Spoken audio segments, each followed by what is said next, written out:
Esta semana no ranking dos 10 libros máis vendidos en España na categoría de ficción produciuse unha nova entrada, Oscuros, el poder de las sombras, que se sitúa no 7º posto.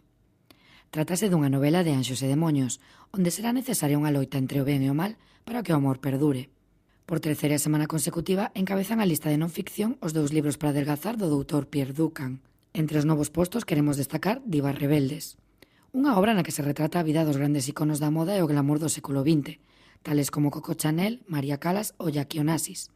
No ranking en galego, tanto en ficción como en non ficción, seguen sen producirse cambios.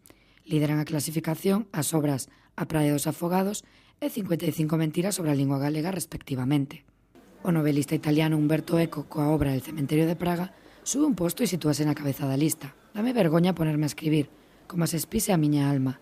Así comeza o relato do capitán Simoni, un piemontés afincado en París que dende mozo dedicase a crear documentos falsos.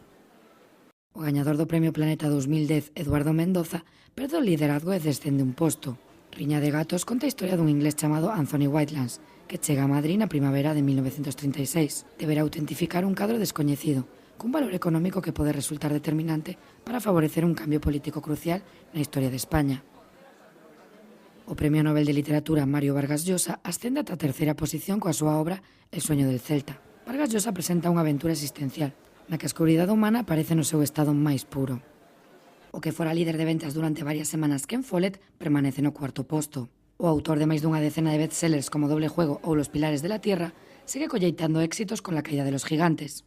O libro somerxe ao lector nunha historia cargada de épica e drama humano. O 5º posto segue sendo Para el tiempo entre las costuras de María Dueñas, unha historia de amor, traición e superación.